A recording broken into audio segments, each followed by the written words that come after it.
de, de conferencias, de este ciclo de conferencias de Derecho Civil. Y el día de hoy nos acompaña el profesor Christopher Elso, que es profesor de Derecho Civil en la Universidad Andrés Bello. Acaba además de doctorarse, ¿ah? Redactó, preparó una tesis muy interesante relativa al daño emocional, al perjuicio emocional, y le he pedido también que comparta con nosotros algunas reflexiones naturalmente en este ámbito del daño emocional y su mérito indemnizatorio. A continuación, daremos la palabra para formular preguntas de manera tal de tener algún tipo de interpelación o de discusión con el conferencista. Así que muchas gracias, Christopher, por estar con nosotros y te damos la palabra.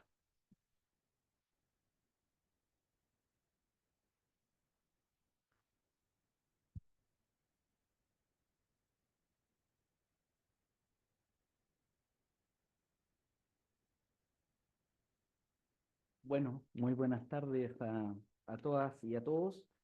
Primero que todo, como siempre, agradecer al profesor Munita por la invitación y además a la Universidad del Desarrollo y su carrera de Derecho, puesto que todas estas actividades siempre son bienvenidas cuando el fin último es no solamente crear nuevo conocimiento, sino que también difundirlo.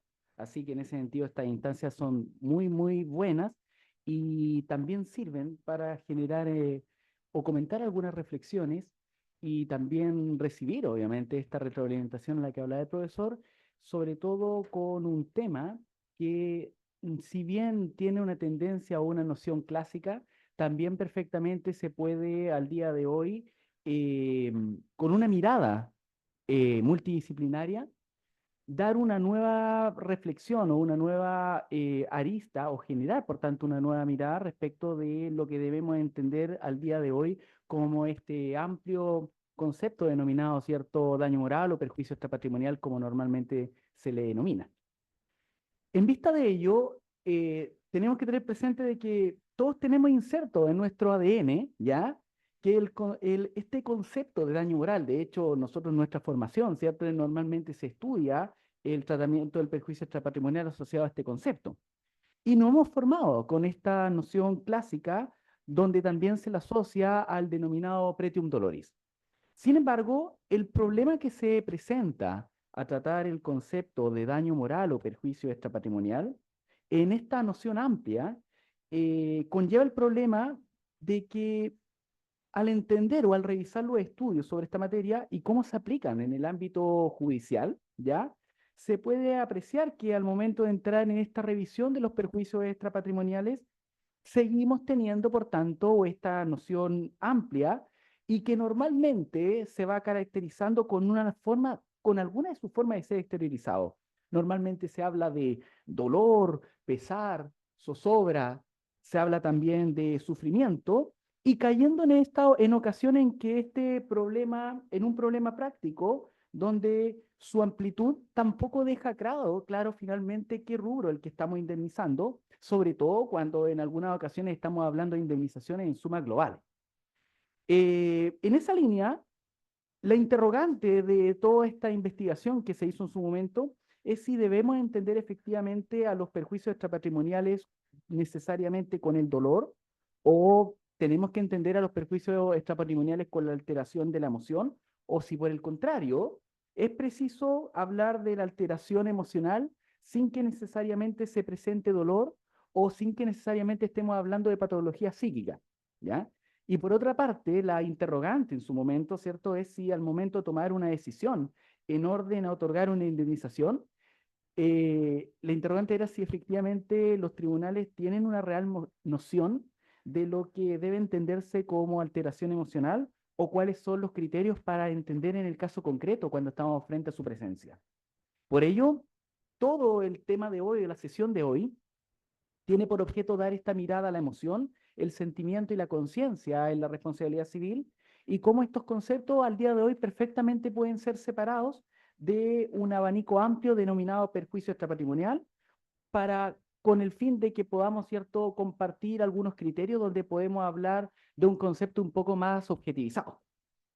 Por ello, una primera parte, la que vamos a tratar en este momento, guarda relación con lo que podemos hablar en términos globales como la emoción y las características de la víctima. Ante ello, lo primero que tenemos que tener presente es que debemos recordar que esta mirada del perjuicio extrapatrimonial centrado en la lesión de un interés jurídicamente relevante contiene, primero que todo, un elemento personalísimo y que genera, por tanto, que estos perjuicios ocasionados a la lesión tengan este componente de relatividad donde, dependiendo de la persona, la manifestación de la lesión, ¿ya? Que en ese sentido, ahí en más de alguna ocasión lo hemos conversado, ¿cierto, Luis? Que para estos efectos es preferible hablar de perjuicio para separar efectivamente de lo que efectivamente está lesionado. Podemos entonces, en consecuencia, efectivamente determinar si esta consecuencia es efectivamente indemnizable o, dependiendo de las características de la víctima, podemos hablar de que a lo mejor no estamos hablando de eh, este perjuicio que nos da derecho a indemnización y que simplemente tenemos que tolerarlo porque para el caso concreto tiene que ser catalogado como una molestia tolerable. Ante ello, en la actualidad, las nuevas formas de relacionarnos, tanto de forma física como de forma digital, van creando también nichos donde, si bien debemos tener que aprender a tolerar actos de otros, también es cierto que al día de hoy la propia salud mental, la tranquilidad y la información asociada a los trastornos emocionales y la conciencia, ¿ya? De la importancia del cuidado de esta, generan que la propia responsabilidad civil necesite al día de hoy de insumos, ¿ya? Que permitan ayudar a entender cuándo una alteración de este tipo tiene la relevancia suficiente para ser indemnizada. Y por otro lado, con estas materias ayudan a apreciar la extensión del perjuicio, ¿cierto? En el caso concreto. Por ello, una primera cuestión que tenemos que tener presente es que para hablar efectivamente de los perjuicios emocionales en el caso concreto, una mirada centrada en las reales características de la víctima puede, independiente de la dificultad que pueda presentarse en primera vista desde la prueba, generar efectivamente este reparto de riesgo y evitar una condena más allá de lo que el principio de reparación integral, ¿cierto?, busca y además permite. En esa línea, las molestias que se originan a otros, si bien ya sabemos que no son indemnizables, la línea entre la molestia y lo resarcible en ocasiones no es clara. Más aún cuando el componente subjetivo de perjuicio extrapatrimonial se encuentra presente. Por ello, desde el punto de vista de las alteraciones psíquicas, importa cómo los conceptos de emoción, sentimiento, estrés, estado de ánimo y conciencia juegan efectivamente este rol para determinar si la lesión es o no jurídicamente indemnizable ante una determinada víctima. Ante ello, primero que todo, para nosotros en la investigación propiamente tal de esta tesis doctoral que nos tocó, ¿cierto?, crear, lo primero que tuvimos que realizar es que para hablar efectivamente de perjuicios emocionales, lo primero que tuvimos que investigar efectivamente es determinar qué es lo que debemos entender como emoción para entender efectivamente de qué perjuicio estamos conversando. Y en esa línea tenemos que tener presente de que con esta mirada interdisciplinaria o multidisciplinaria, pudimos entender que efectivamente el ser humano a través de los sentidos va percibiendo efectivamente lo que está a su alrededor y esto no lo realiza de forma neutral. Por el contrario, de alguna u otra forma va persiguiendo el objeto, persona o hecho, ya sea de forma agradable o no, y del cual va tomando no solamente conocimiento, sino que también experiencia de vida. Por ello, parte de la experiencia propia de vivir se relaciona con la posibilidad de tener emociones y reacciones frente a hechos que nos rodean como las situaciones que efectivamente vivimos, ¿ya? Eso es como una mirada general.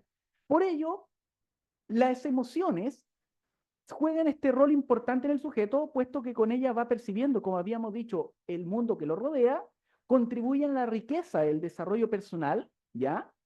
Y nos sirve para tener y para ir adquiriendo lo que denominamos experiencias positivas como negativas. Además, la presencia o no de determinadas emociones pueden generar que el sujeto decida de una u otra forma dependiendo de lo que está viviendo o cómo quiere sentirse con la opción que ha tomado.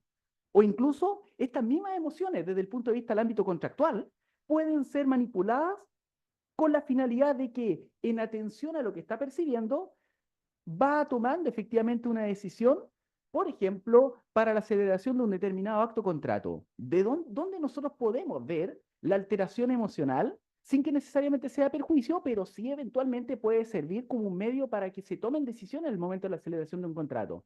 Es lo que conocemos como las denominadas técnicas de neuromarketing. Las técnicas de neuromarketing tienen por finalidad, mediante la obtención de datos ciertos emocionales y psicoemocionales, sobre todo en el ámbito no consciente, que el sujeto pueda, por ejemplo, tomar una decisión en orden a lo que está contratando. Ejemplo de ello, cuando uno entra a un local comercial y este es de color negro, normalmente el color negro se atiende, por ejemplo, a un lugar elegante. Por ejemplo, al día de hoy vemos que las modelos no sonríen. ¿Por qué no sonríen? Porque también la marca con una modelo que no está sonriendo, también es señal, por ejemplo, de sofisticación. Si vamos a un local, por ejemplo, de ropa outdoor, normalmente está en presencia el color verde y el color café para efectivamente nosotros demostrar que estamos en un entorno de la naturaleza. El color amarillo de los precios en el supermercado para destacar la oferta, entre otros. Los olores, los colores, la música que va percibiendo, etcétera. Por ello, en atención anterior, lo que debemos entender como emoción, ¿ya? Básicamente, ¿qué es lo que es? Y en ese sentido, se ha dicho de que la emoción es un estado complejo, del organismo, caracterizado por la excitación o perturbación que predispone una respuesta organizada. Y las emociones, por tanto, se generan como la respuesta repentina de un acontecimiento interno o externo. Y desde ya, la primera característica, por tanto, para hablar de una alteración emocional, es lo repentino que ésta se produce. La alteración emocional no se da de forma posterior, no se da en un tiempo lejano al hecho vivido. Por el contrario, en ese sentido, cuando nosotros vivimos un hecho, tomamos una reflexión y posterior a ello siente una emoción, ahí técnicamente no estamos hablando de alteración emocional, sino que estamos hablando técnicamente de una experiencia vivida que nos genera un sentimiento. Ahí entonces automáticamente cuando hablamos de alteración emocional hablamos de respuesta repentina, cuando hablamos por tanto de un sentimiento, hablamos por tanto necesariamente de una conclusión que yo saco respecto a lo vivido. Un ejemplo tan simple como esto, cuando una persona dice, me dio cargo de conciencia lo que yo dije.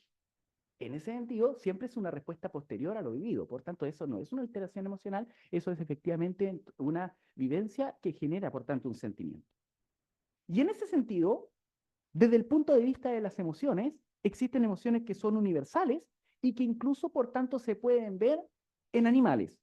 En ese sentido, existen emociones que son primarias, como la risa, el llanto, ¿me entienden? El asco, y también emociones secundarias que son una mezcla, por tanto, de la anterior, como la vergüenza o, por ejemplo, los celos. En ese sentido, también nosotros tenemos emociones conscientes e inconscientes, ¿se entienden? Respecto a las emociones conscientes, básicamente son aquellas que vas percibiendo, y las inconscientes, obviamente, es todo lo contrario, ¿ya? Porque las emociones inconscientes se van generando a través de estímulos que tú efectivamente no sabes que estás viviendo, ¿ya? Como por ejemplo lo que ocurre en materia de neuromarketing.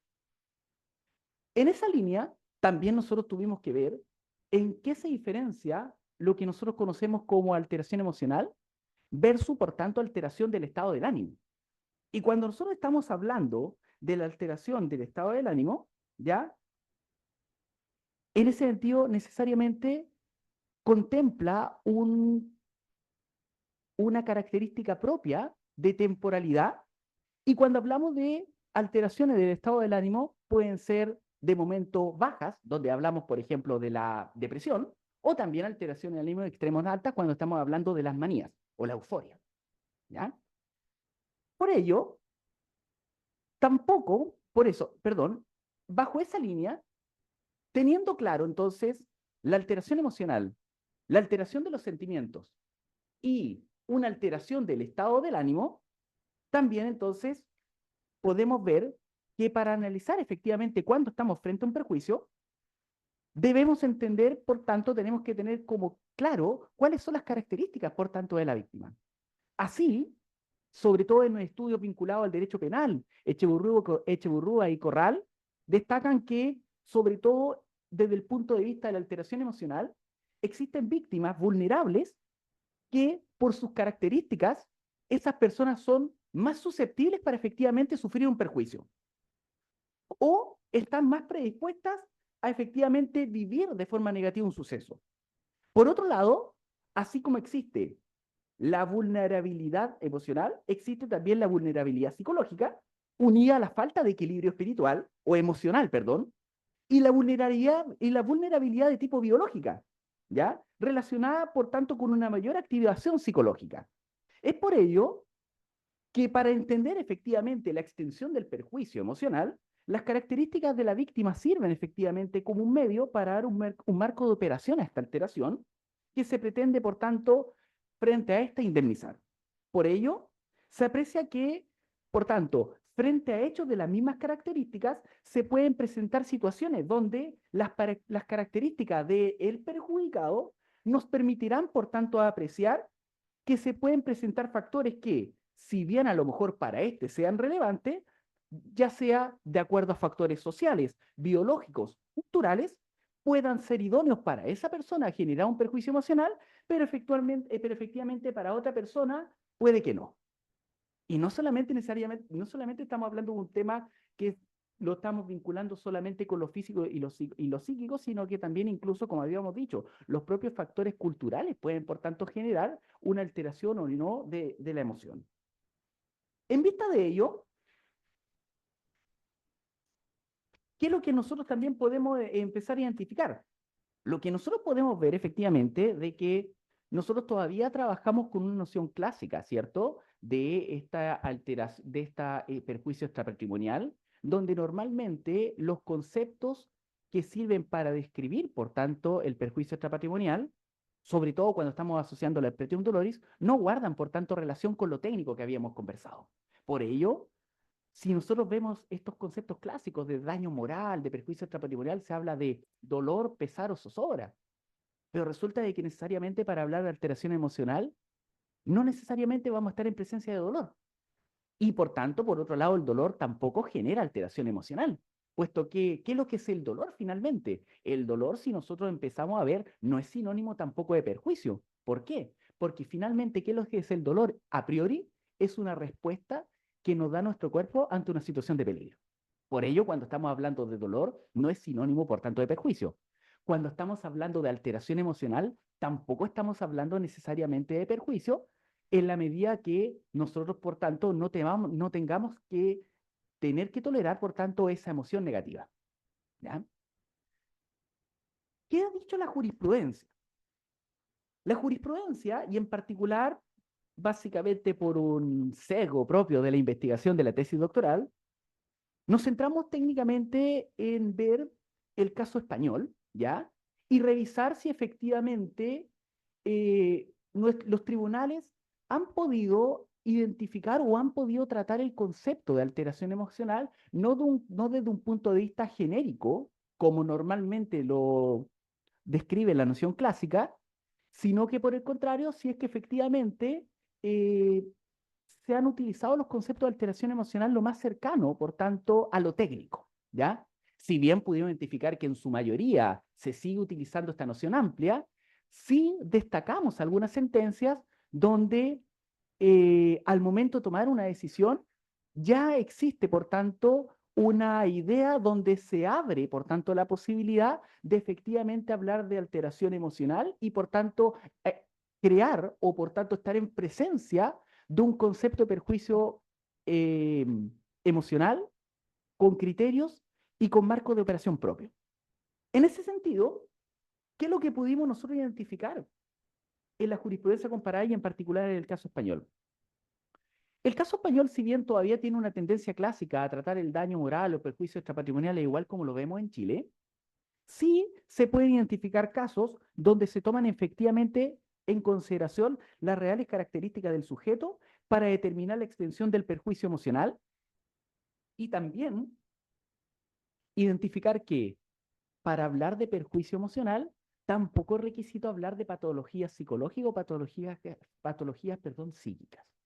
En ese sentido, se ha dicho, a modo de ejemplo, a propósito de la sentencia de Audiencia Provincial de Barcelona, que efectivamente se puede dar lugar a la indemnización de los perjuicios emocionales cuando, sin provocarse efectivamente una alteración psíquica grave, sí se ha verificado un impacto emocional que se traduce en una alteración de la normal relación, por ejemplo, entre una mascota y el dueño. Cuando, a causa de un evento traumático, se generan no alteraciones psíquicas, pero sí situaciones de intranquilidad que anteriormente no existían ni tampoco, por tanto, debían tolerarse. En ese sentido, lo interesante de esta sentencia es que el juzgador realiza una separación de los perjuicios psíquicos que requieren, por tanto, una prueba determinante para obtener su reparación y otras afectaciones emocionales que, sin ser efectivamente catalogados como una patología, de alguna u otra forma alteran la normalidad de la vida del sujeto al sufrir, producto de lo vivido, una intranquilidad, futuro de eventos que podrían ser de similar naturaleza. ¿Cuál fue el hecho que ocurrió acá? Una persona mayor de edad que acostumbraba todos los días a salir a pasear con su mascota, ¿ya?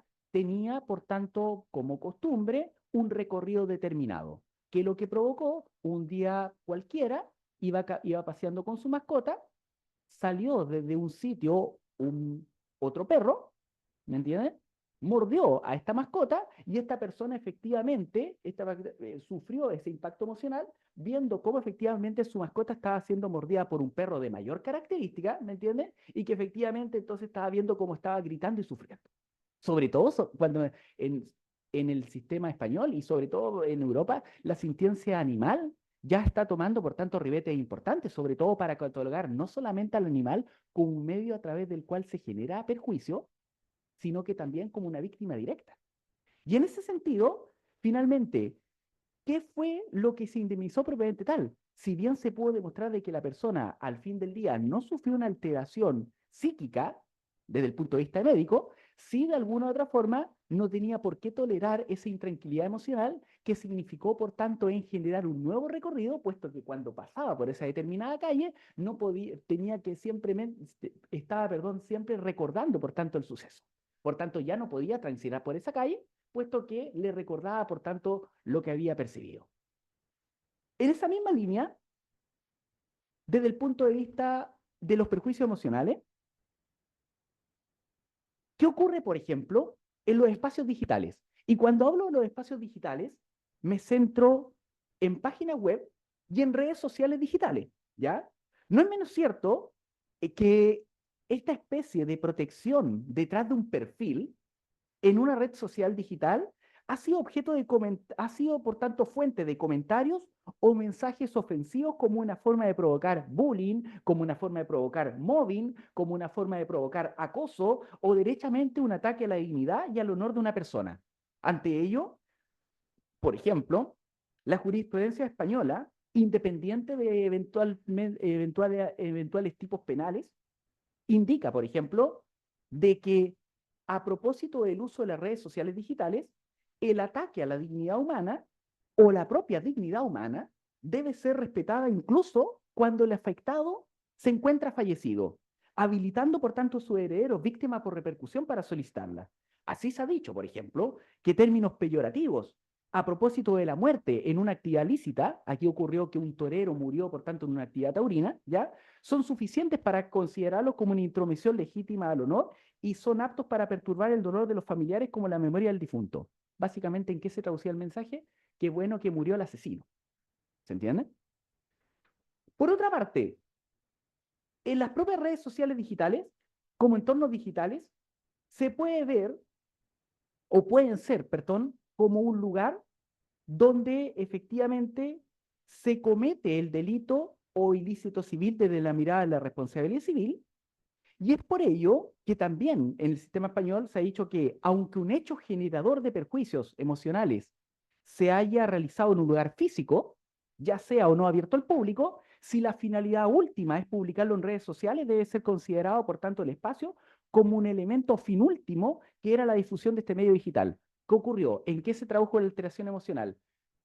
Un influencer eh, tuvo la idea de comprar galletas, sacarle galleta de chocolate con crema de vainilla, sacarle la crema de vainilla, colocarle pasta de dientes y ofrecérsela a personas que se encontraban en situación de calle como un alimento para que lo comieran, con el fin de que cuando estaban grabándolo, ¿me entiendes? Y estaba comiendo, por tanto, esta galleta, la persona sintiera asco. Todo esto, obviamente, para generar, por tanto, difusión y también todo este ingreso económico que las propias redes sociales digitales generan. ¿Ya? Con relación a las características de la víctima, la afectación emocional mediante la lesión a la dignidad humana puede ser provocada también mediante la publicación de un suceso noticioso o la crítica ante un hecho, ya sea de forma directa o indirecta. Es por ello que también el tratamiento de un suceso que ha generado perjuicio a otro, ya sea de forma directa o una crítica social frente a un tratamiento de una noticia por los medios tradicionales de comunicación es susceptible de provocar un perjuicio si efectivamente constituye un atentado a la dignidad o intromisión ilegítima. Y aquí, en esta sentencia, fíjense de que se toman en consideración las reales características de la víctima y también lo interesante de lo que voy a describir a continuación es determinar cuál efectivamente fue la extensión del perjuicio indemnizable. ¿Qué es lo que ocurrió? No sé si ustedes recuerdan, hace un par de años atrás, este lamentable suceso ocurrido en la ciudad de Pamplona que se denominó la manada.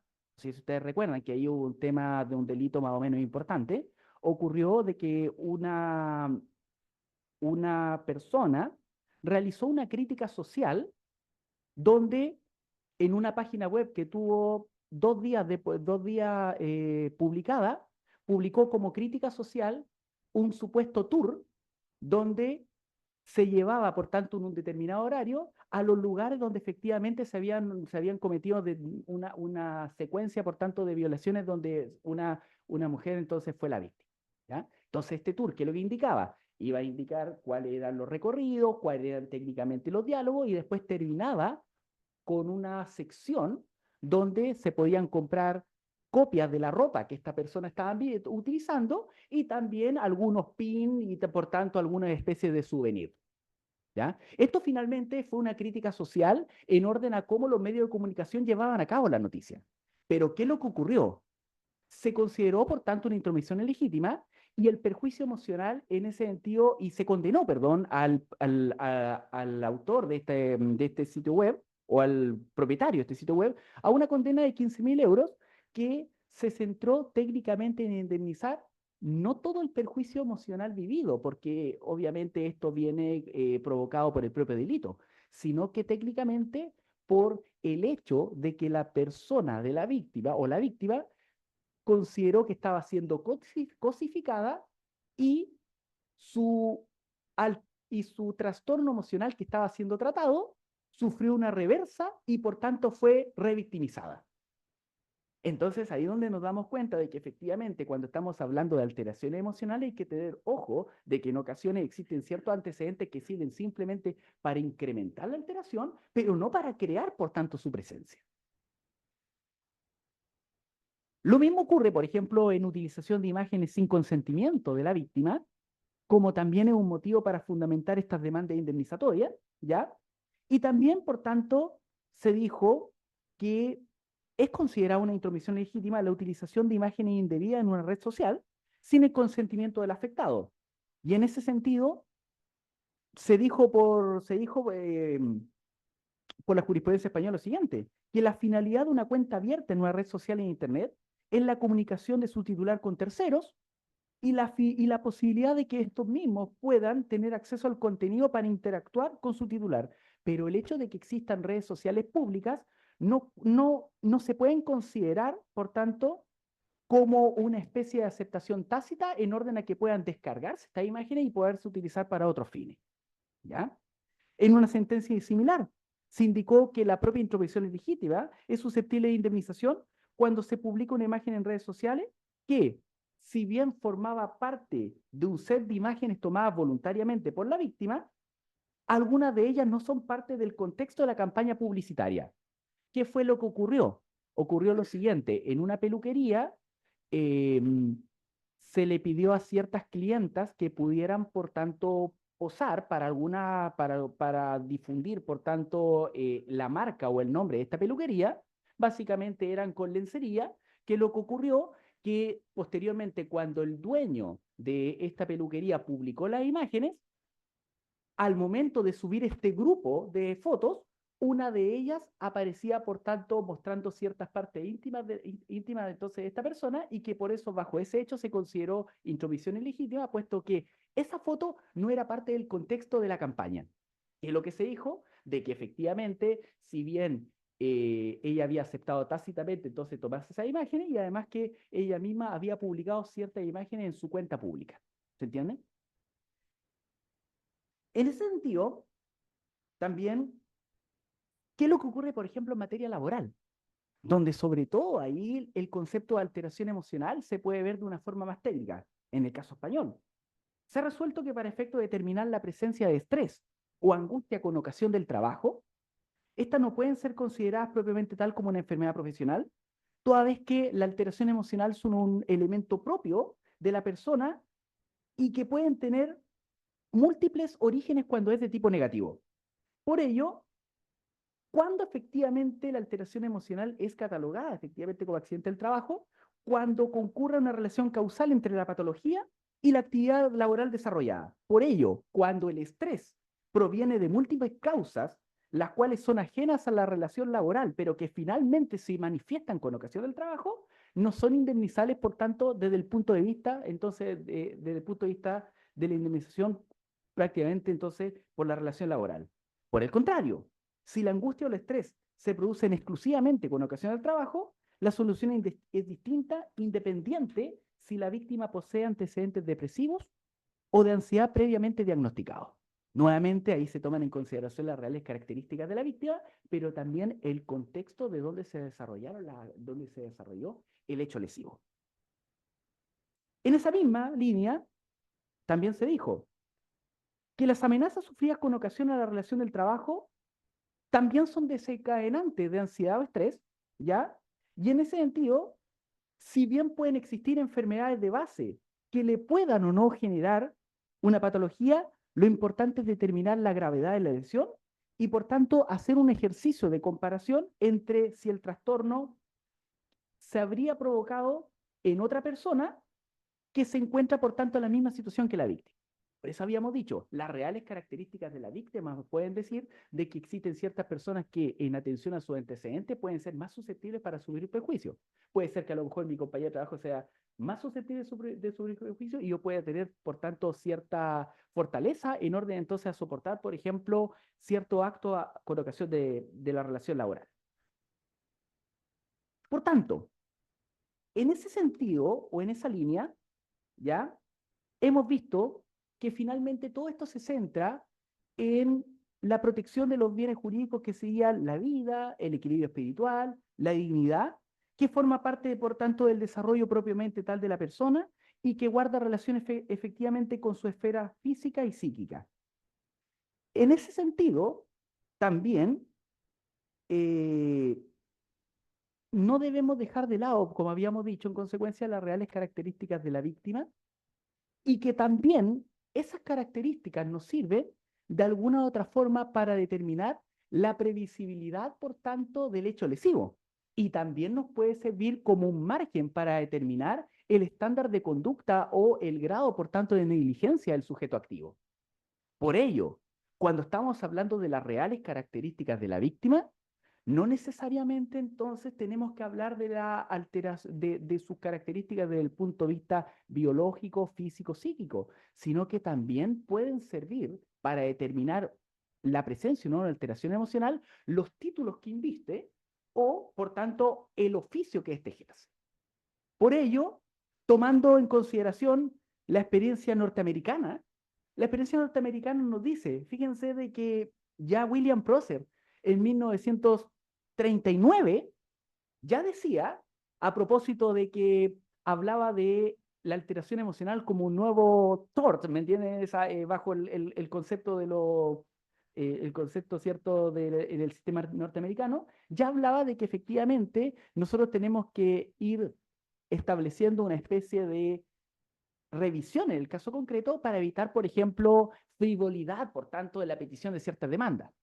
¿Qué es lo que ha dicho básicamente la jurisprudencia norteamericana? Ha dicho de que también tenemos que tener presente de que si bien al día de hoy hay un reconocimiento y una protección en cuanto a la emoción, también tenemos que ser lo suficientemente fuertes para que cuando nosotros estamos viviendo en sociedad tengamos, por tanto, o tengamos conocimiento que debemos que de tolerar ciertas actividades que efectivamente a lo mejor nos van a provocar una alteración, pero no son lo suficientemente relevantes para provocar perjuicio en su caso. ¿Se entiende? Por tanto, en atención a las características que usted tiene. Ejemplo de ello. Vamos a un ejemplo tan simple como un insulto que se le propicia o que o un insulto que sufre un árbitro de fútbol que cobra un penal, por ejemplo, en un clásico. ¿Se entiende? Esa persona efectivamente puede sufrir un ataque a su honor, a su integridad, puede sufrir una alteración emocional, ¿cierto? Pero en ocasión, por tanto, a sus características, también entonces se le exige cierto margen, por tanto, de tolerabilidad frente a una persona que efectivamente, por ejemplo, era simplemente el espectador. Lo mismo, por ejemplo, estamos hablando de, en el caso, por ejemplo, de nuestro, estamos hablando de funcionarios de orden y seguridad, ¿me entienden? Carabineros. Estamos hablando también de políticos, ¿se entiende? Estamos hablando de personas que a lo mejor dentro de un contexto son conocidos, artistas, ¿se va entendiendo? Entonces, en atención a esas características también, la previsibilidad de la conducta puede, por tanto, ser mayor o menor y el grado, por tanto, entonces de tolerabilidad será, por tanto, distinto dependiendo, por tanto, si está sufriendo la alteración esa persona versus una persona, entonces, por decirlo de algún modo, común y corriente o un simple ciudadano. ¿Se entiende? En vista de ello, como hemos entonces desarrollado, finalmente, las afectaciones que pueden generar, por tanto, un perjuicio emocional deben ir siendo analizadas caso a caso, pero teniendo en consideración las reales, o teniendo en consideración, perdón, las reales características de la víctima, ya sea desde el punto de vista de la edad, ya sea desde el punto de vista del sexo, de su antecedente médico, factores de vulnerabilidad, y haciendo un análisis de si el hecho es idóneo efectivamente para provocar en el caso concreto un perjuicio emocional o psíquico, teniendo por tanto en consideración eh, los antecedentes, ¿cierto? Por ejemplo, psiquiátrico u otros antecedentes emocionales, ¿ya?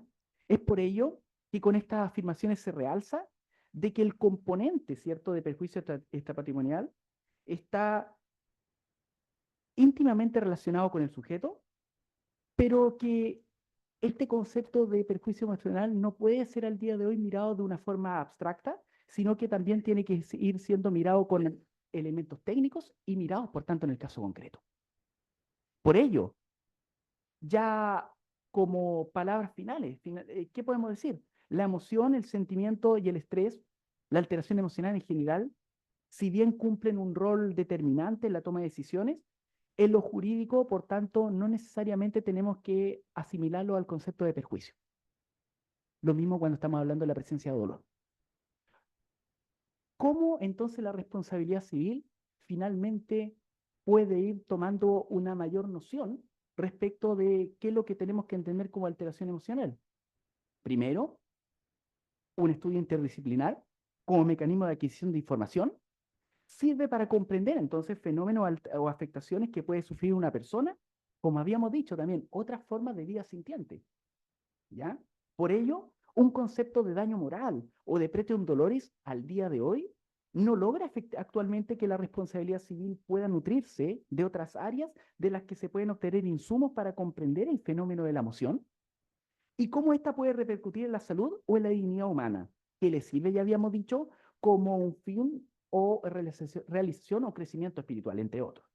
En vista de lo anterior, este concepto de emoción debe ser comprendido dentro de un contexto técnico, donde perdón, herramientas de otras ciencias, ¿cierto? Y en base a este estudio interdisciplinar, logre que efectivamente la responsabilidad civil pueda adquirir herramientas para comprender cómo la afectación emocional pueda ser capaz de provocar perjuicios y que dé lugar a reparación. Y asimismo, servir como un límite además, en orden a otorgar reglas para así comprender que no todo lo que puede afectar a una persona da lugar a resarcimiento en favor de la víctima. En consecuencia, ahí hay que tener en consecuencia, cuando hablamos de dolor, alteración emocional, estrés, no necesariamente pueden ser perjuicios en el caso concreto. Muchas gracias.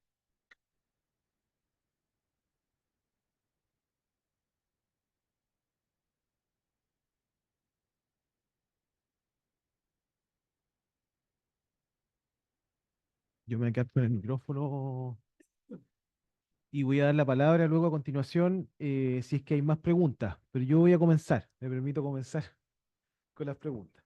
Oye, En casa. eh, a ver, tengo dos preguntas. Ya. Una, yo me imagino, Christopher, que tú revisaste una importante cantidad de sentencias, quizás no necesariamente nacionales, pero sí del contexto español. Ya, ¿cómo se aborda el tratamiento del principio del criterio de normalidad? ¿Ya? En atención a lo que nosotros hemos visto acá en algunas sentencias, en donde el ejemplo clásico, el padre o madre, digamos, que pierde un hijo en un accidente, lo normal es que se experimente algún grado de dolor y por lo tanto ahí hay un perjuicio emocional, ¿cierto? Y bueno, puede ser también que ese mismo padre no haya visto al niño fallecido en los últimos 12 años de su vida, digamos. Entonces, en ese sentido, me parece a mí razonable pensar en un peso de la prueba que recae sobre el actor, en este caso que sería ese padre, ¿ya? Entonces, yo no sé si en la lógica de las sentencias que tú revisaste, ese perjuicio emocional en cierta medida también está conectado con este principio o este criterio de normalidad, ¿ya? Ese es el primer punto. Y en segundo lugar, yo estoy de acuerdo contigo que deben existir otros elementos más allá de la sola emocionalidad para poder configurar este perjuicio. Ya, pero a mí me cuesta verlo en aspectos vinculados a las víctimas por repercusión, en donde necesariamente cuando hablamos de víctima por repercusión, su elemento normativo primordial, además de la efectividad y de la afectividad en la relación, es el presium dolori. ¿Ya? Entonces, yo no sé si existen, puede ser, lo más probable es que sí, esté equivocado yo, pero existen otras circunstancias en donde una víctima por repercusión no lo sea, ¿cierto? Aun cuando experimente un dolor por ver, sufrir a la víctima directa, ¿me entiendes? Entonces, son dos, digamos, ideas que me surgieron al escucharte, pero te agradezco mucho, me parece súper completo y muy interesante muy interesante el planteamiento porque va en la línea también de ir identificando dentro de este abanico del perjuicio extrapatrimonial distintas manifestaciones y eso también enriquece el derecho y además eh, lo que va a motivar un mayor tecnicismo en las mismas sentencias judiciales y no englobar todo dentro de daño moral en circunstancias que no necesariamente todo es daño moral. Eso es. ¿Alguien tiene alguna otra pregunta? Sí. Bueno, primero que todo, te agradecemos mucho, Christopher, la exposición. Nos parece que realmente es un tema bien importante. Yo acuso también mi desconocimiento respecto del tema, entonces me voy a atrever a hacerte un comentario nada más respecto de lo que he escuchado.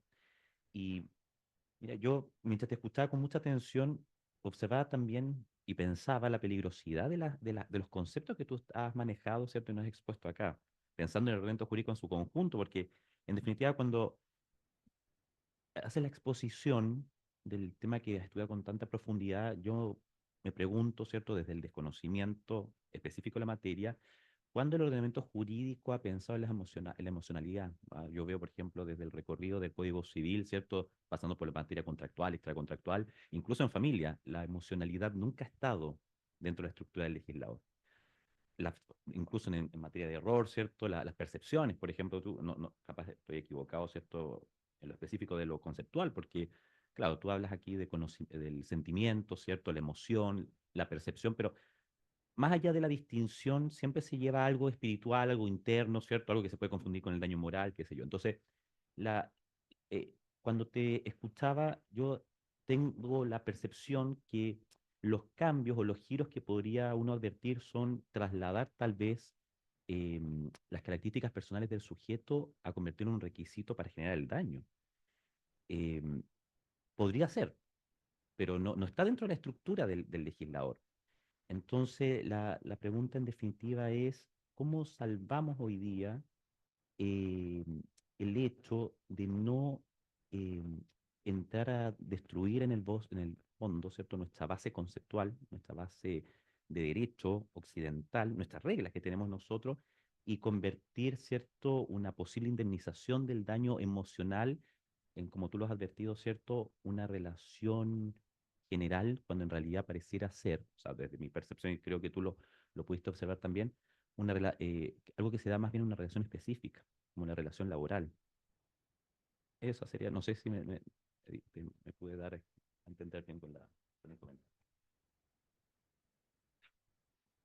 Bien, me sumo a las palabras de Renzo y Pedro y te agradezco, Christopher, que nos hayas permitido poder compartir tus frutos de tu tesis doctoral. Durante la ponencia me surgieron tres dudas que las quiero condensar en una especie de híbrido de pregunta-comentario. Primero, ¿cuáles serían entonces los criterios que el juez debe entonces considerar para determinar que una alteración emocional implique la obligación de resarcir perjuicio a quien por un acto u omisión imputable lo ocasiona? ¿Ya? Porque, claro, existen obviamente alteraciones emocionales que se producen por la simple vía en común, como ruidos molestos, por ejemplo, o un altercado que exista entre dos conductores por un accidente de tránsito, etcétera. Tú mencionaste que, claro, efectivamente para determinar la procedencia y me imagino también el quantum indemnizatorio, se tienen que analizar diversos aspectos, principalmente relativos a la víctima, como también hiciste referencia a algunos aspectos culturales en los cuales se pueden encontrar principalmente quien sufre esta alteración. ¿Existen otros criterios que el juez puede determinar? Aspectos económicos, sociales, religiosos o amplificando el espectro de libertad de conciencia que pueda tener, por ejemplo, la víctima que vea transgredido ese derecho fundamental. Eso por un lado. Y en otro aspecto, bueno, ¿cómo incide este cambio de paradigma en concebir los daños extrapatrimoniales en algunos aspectos que han sido bastante discutidos en jurisprudencia, al menos en Chile? Como por ejemplo, si en definitiva un recién nacido, por ejemplo, o una persona que está en estado vegetal, podría entonces ser víctima de estas circunstancias. Y así como también, si es que es posible con esta nueva perspectiva, flexibilizar entonces la procedencia de indemnizaciones de perjuicios por infidelidad en el matrimonio, por ejemplo, que si bien ha sido una cuestión bastante discutida, tiene incidencia esta nueva perspectiva en aspectos de poder demandar perjuicios por ejemplo, eh, no respetar o incumplir el deber de fidelidad. Esos serían como mis preguntas.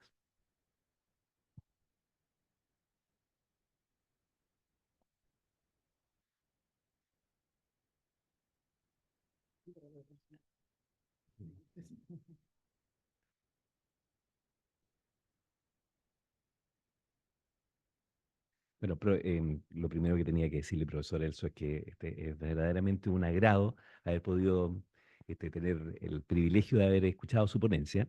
Muy interesante. Ahora, una pequeña, ¿hay alguna pequeña experiencia en Chile respecto de este tipo de temas? ¿Ya?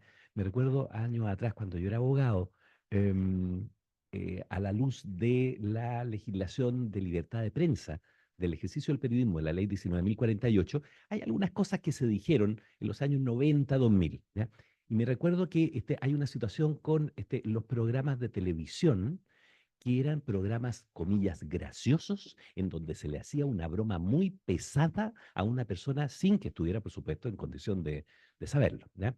Y teniendo eso presente, de acuerdo a todo lo que usted nos decía, en el sentido de la tremenda carga probatoria que va a tener que tener el actor, la cantidad de informes psicológicos, psiquiátricos para poder acreditar la entidad, me recuerdo una situación muy desagradable en donde había un programa, comillas, gracioso, en donde le decían a una niñita pequeñita, una chiquilla de unos 13, 14 años, que era modelo, que estaba en una de estas agencias muy importantes, la agencia Ford, creo, ¿ya? Le decían que era fea, decían que era gorda, ¿ya? Unas cosas que para una chiquilla jovencita le afectan, pero profundamente, ¿ya?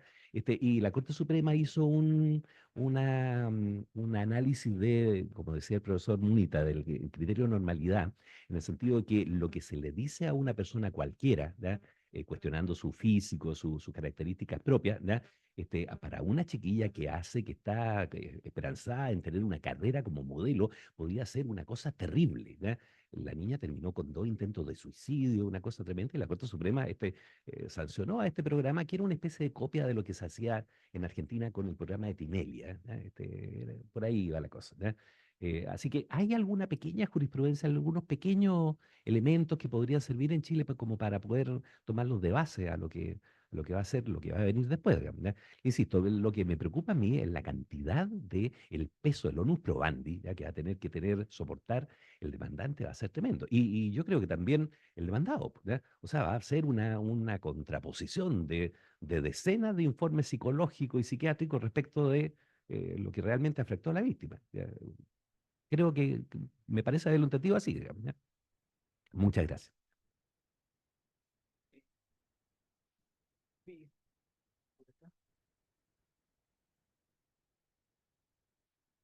Hola, profesor Elso, muy agradecida por esta instancia. Mi duda es la siguiente. ¿Cómo se aborda el derecho a la libre expresión cuando se cometen los prejuicios emocionales mediante las redes sociales? Ya que hizo referencia a esto, al tema tecnológico y lo que ocurre en las páginas web y redes sociales en general.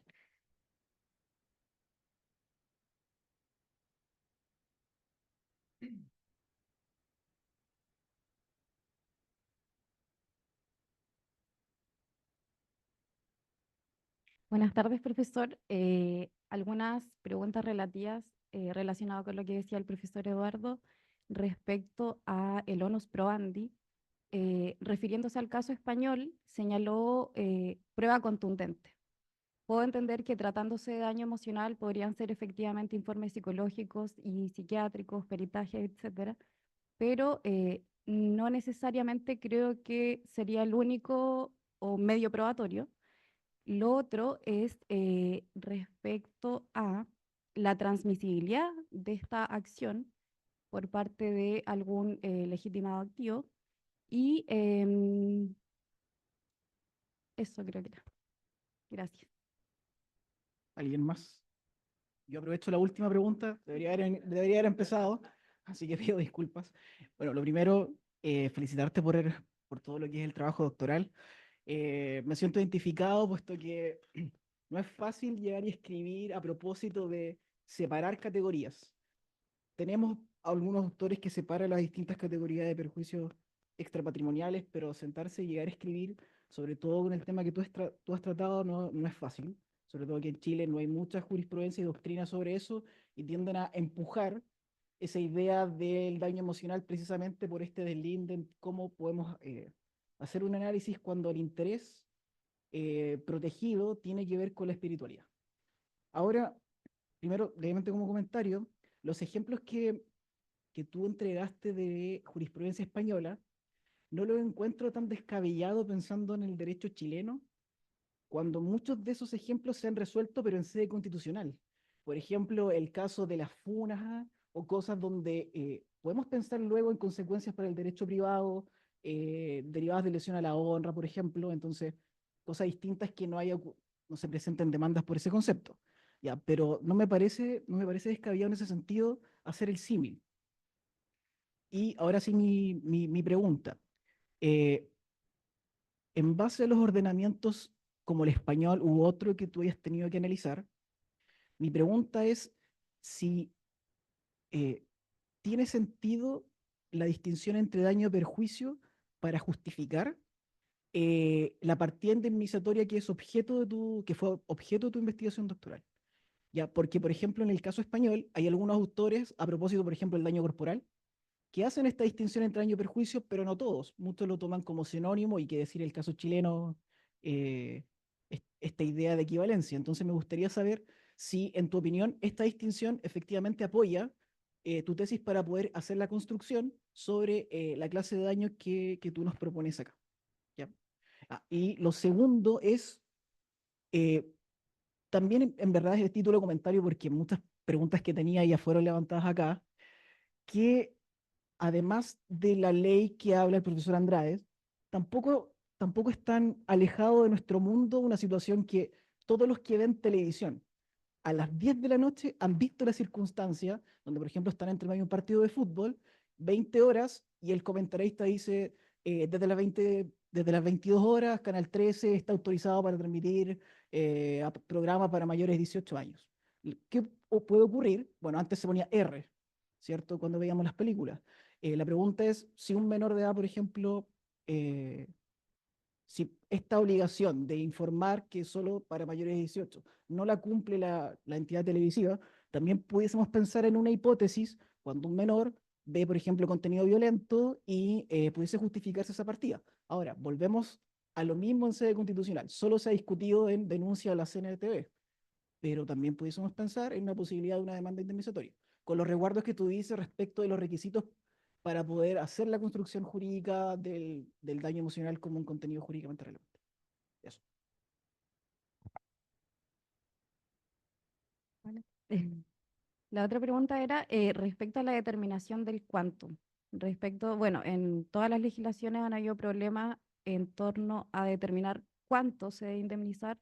Quisiera saber cómo se ha abordado respecto al daño emocional en España, por ejemplo, en los casos que usted había mencionado.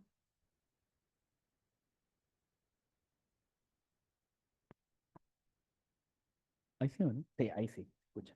Bueno, agradezco las preguntas de todos y antes que todos voy a decir algo, pero no con el fin de justificarme, ¿ah?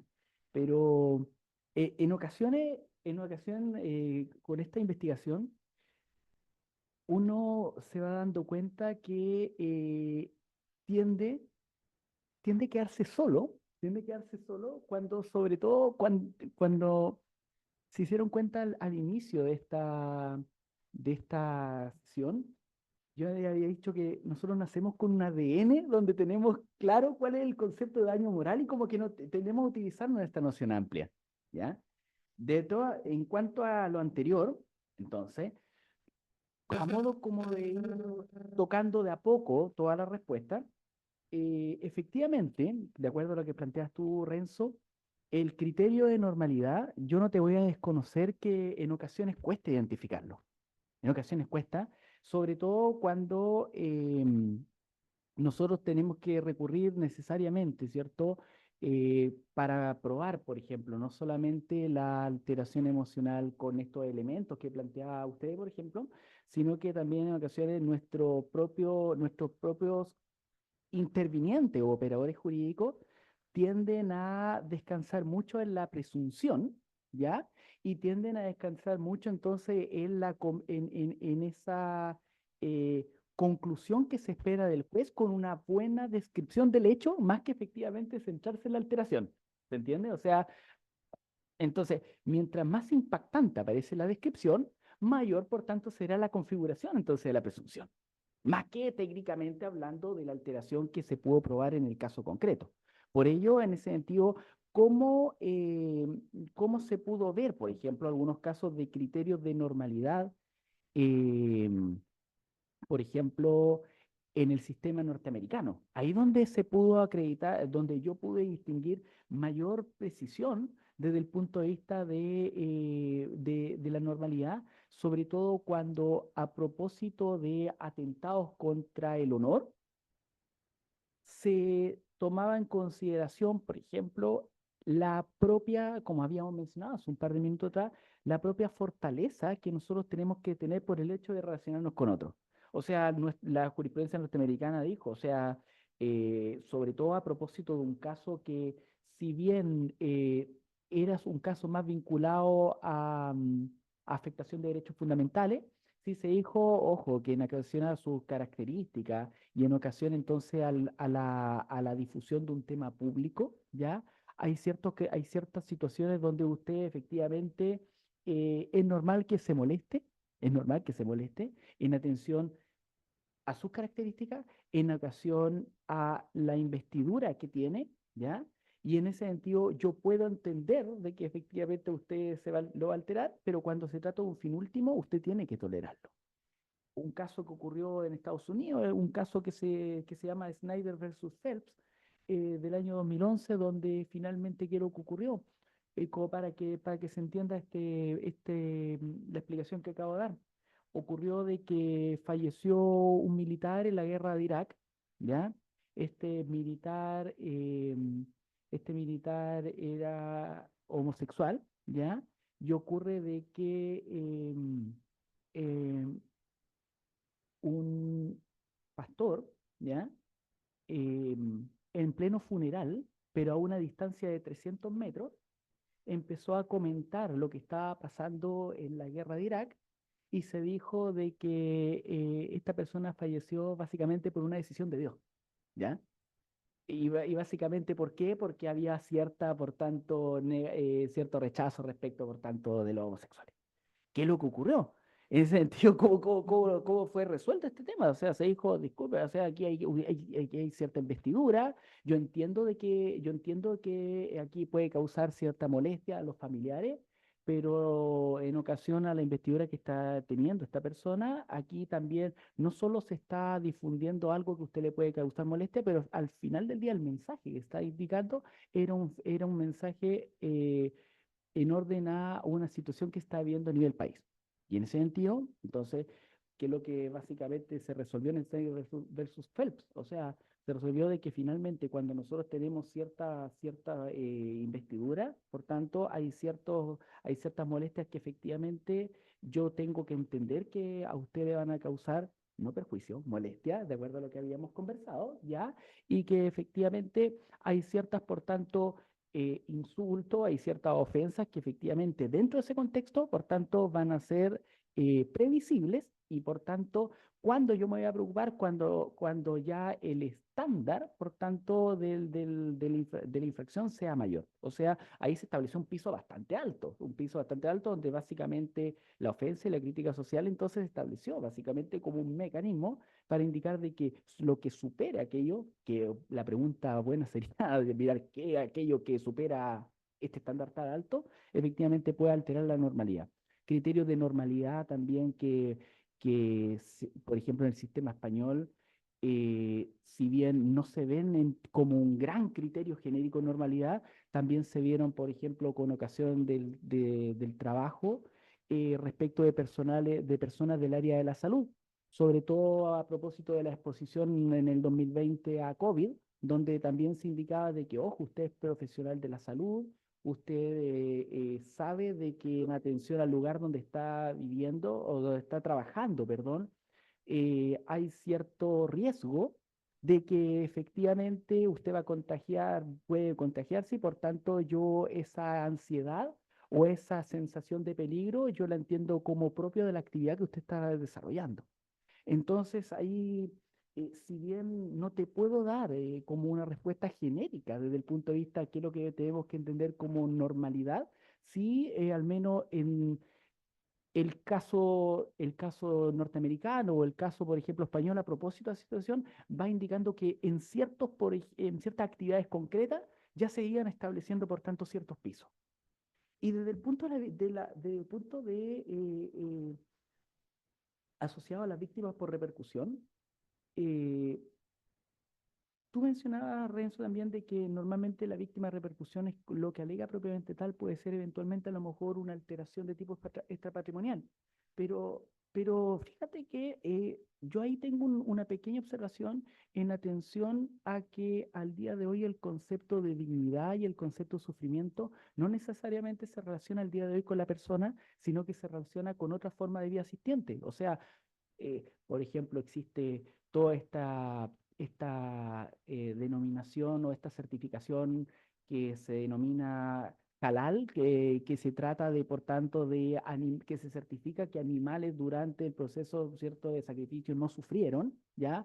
Estamos hablando también, lo mismo pasó con el reconocimiento de la sentencia de algunos cangrejos, ¿cierto?, antes de que efectivamente estos puedan ser utilizados como alimento, ¿ya?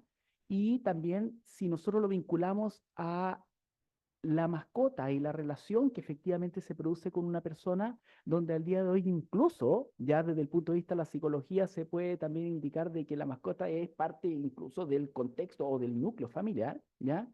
Resulta de que ahí donde el dueño no necesariamente va a ser catalogado técnicamente hablando, desde el punto de vista del dañado directo, que sería el animal, como una víctima por repercusión que solamente tendrá derecho a pedir una indemnización de tipo extrapatrimonial, porque finalmente para el dueño, ¿qué es lo que es finalmente lo que o qué es lo que sufrió también? El dueño sufrió técnicamente por ejemplo, se puede traducir en una afectación de su patrimonio, ¿me entiendes? Finalmente tuvo que curarlo, tiene que tratarlo, ¿ya?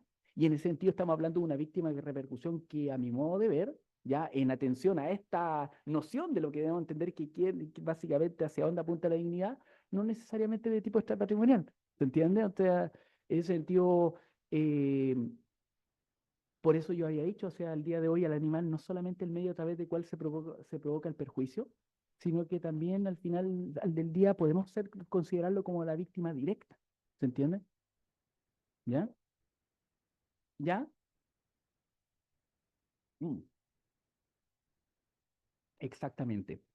Exactamente. Y ahí donde, por ejemplo, también te puedo citar criterios, por ejemplo, que se han utilizado en la jurisprudencia norteamericana, sobre todo para ver si efectivamente una persona puede ser catalogado como víctima por repercusión y hasta dónde eventualmente puede ser considerado propiamente tal alteración emocional. Em, por ejemplo, en el sistema norteamericano, para ver, por tanto, si una víctima por repercusión era propiamente tal eh, víctima, valga la redundancia, se estableció, por tanto, en principio una regla que se llamaba regla de la zona del impacto. Por tanto, técnicamente tenía que tener cierto contacto la víctima por repercusión con el hecho para que efectivamente pueda ser catalogado como tal, ¿ya? Ocurre de que las alteraciones emocionales no necesariamente se exteriorizan, ni tampoco necesariamente requieren del contacto para que efectivamente se manifiesten. Es por eso el concepto de assault que tiene el sistema norteamericano, donde efectivamente estamos hablando de una provocación de miedo sin que necesariamente exista eh, contacto, la que se cambió, por tanto, a lo de que se denomina regla de la zona de peligro. La regla de la zona de peligro efectivamente requiere de que la persona a lo mejor no tenga contacto, pero sí forme parte del entorno donde efectivamente presenció, por tanto, el hecho.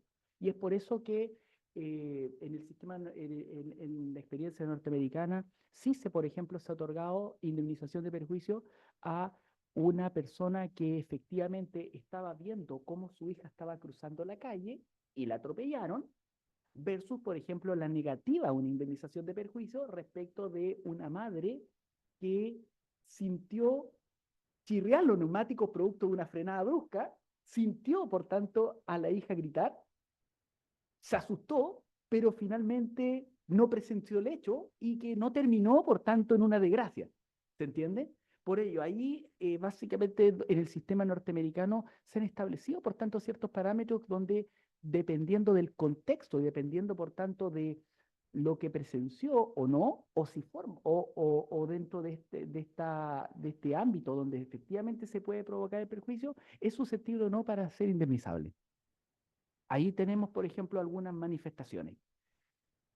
Hay muchas preguntas por acá, así que voy a tratar de tocar algunas. Por ejemplo, en base a lo que planteaba el profesor Andrade y en base también a lo que preguntaba, ¿cuál es su nombre, perdón?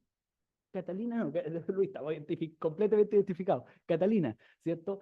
Por ejemplo, a propósito de los medios de comunicación, eh, por un tema cierto, básicamente he tenido la oportunidad de conocer ciertos casos asociados a perjuicios provocados a propósito de los medios de comunicación, donde también efectivamente se establecen, por tanto, límites, sobre todo cuando estamos hablando de afectación de derechos fundamentales, respecto de hasta dónde se puede considerar efectivamente un atentado a la intimidad, o por ejemplo, qué es lo que puede ser catalogado, por ejemplo, como un hecho relacionado, realizado en un espacio público. En ese sentido,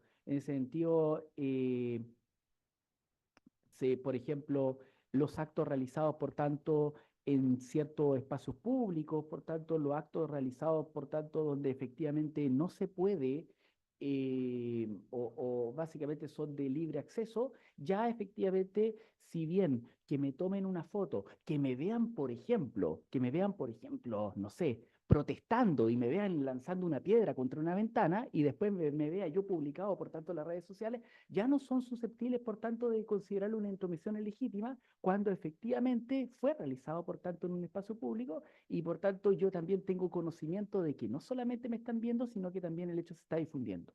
¿Ya? Así que en ese sentido, en materia de medios de comunicación, los medios de comunicación ahí normalmente son bien,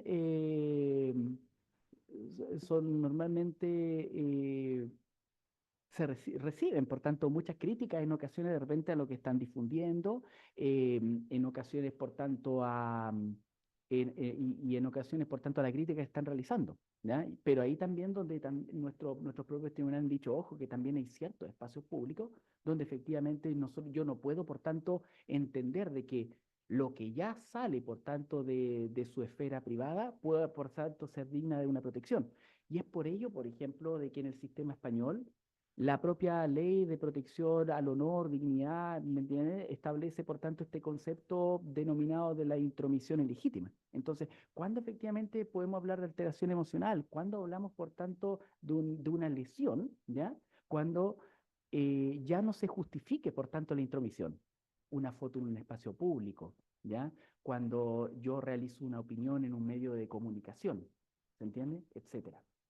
Y en esa línea eh,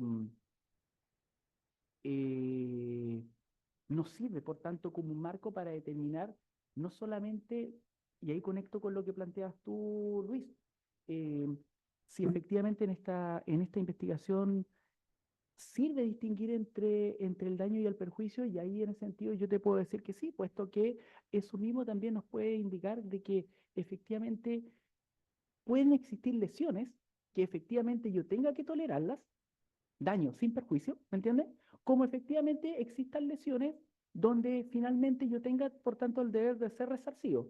Y efectivamente, todos los casos que hemos hablado hablan de supuestos donde efectivamente de alguna otra forma yo sufrí. Sufrí en mi dignidad, independiente de que me vieron lanzando una piedra. Sufrí, por tanto, mi dignidad. Yo no autoricé la difusión de la imagen, pero estaba en un espacio público. Por tanto, ahí usted tiene, por tanto, eso no es perjuicio.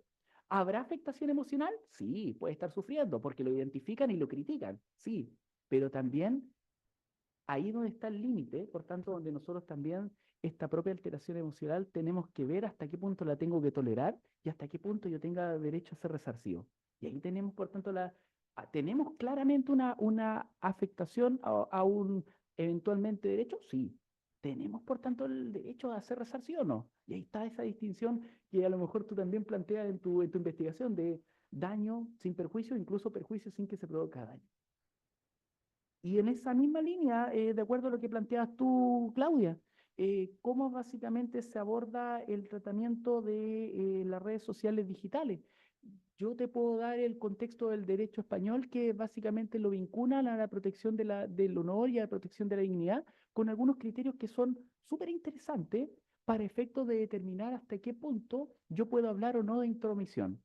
Y, por ejemplo, las características de la red social que efectivamente puedan configurar la lesión. Por ejemplo, la jurisprudencia española ha dicho, si la red social es abierta o cerrada, no es un criterio para nosotros negar u otorgar indemnización. Si la cuenta, por ejemplo, si la cuenta de Instagram es privada, si la cuenta de Instagram es abierta, tampoco. Que yo tenga 20 seguidores versus que yo tenga 1000 seguidores, no nos sirve, por tanto, para determinar si efectivamente se provoca o no el perjuicio, pero sí eventualmente la magnitud. ¿Se entiende? que haya iniciado en un espacio público. En el caso de estas galletas que vamos a conversar, que comience en un espacio público, pero que termine en un espacio digital cuando el fin último era difundirlo, tampoco. ¿Se entiende? Que los mensajes de WhatsApp a propósito de críticas con ocasión a una discusión en el ambiente laboral, si son críticas que forman parte de una discusión acalorada que continúa en WhatsApp, también sirven como un límite. ¿Se entiende? Por otro lado, comentarios que habíamos dicho, comentarios a propósito de negativo a propósito de la muerte de una persona, si efectivamente la muerte de la persona se desarrolló en una actividad lícita, por tanto, efectivamente podrían ser un atentado al honor y dignidad versus a lo mejor de una actividad que a lo mejor era ilícita o donde efectivamente a lo mejor los cuestionamientos son diversos, etcétera. Por tanto, si bien todo se vincula con afectación al honor, honra, imagen, sí, efectivamente, los tribunales, sobre todo el sistema español, ya ha indicado de que, o no ha dado pautas para entender efectivamente de que para estar frente a una afectación emocional y el uso de redes sociales digitales, no necesariamente tiene que ser algo tan público. Perfectamente, entonces puede ser en una red privada, donde efectivamente se provoca, por tanto, esta alteración. Y no sé, y espero haberlo dejado contento porque también, insisto, esto es una cuestión de que creo que de a poquito también tenemos que ir internalizándola, por tanto, en nuestro diario vivir. Y parte entonces del desafío es que también el operador jurídico, o sea, el abogado y el propio juez, también se anime a que el derecho finalmente queda corto cuando en ocasiones también la propia salud empieza, por tanto, a tener al día de hoy cada vez más noción respecto de la importancia. Y al día de hoy no solamente la importancia de lo psíquico, sino que también el propio concepto de salud mental, cada día que pasa va cobrando mayor relevancia.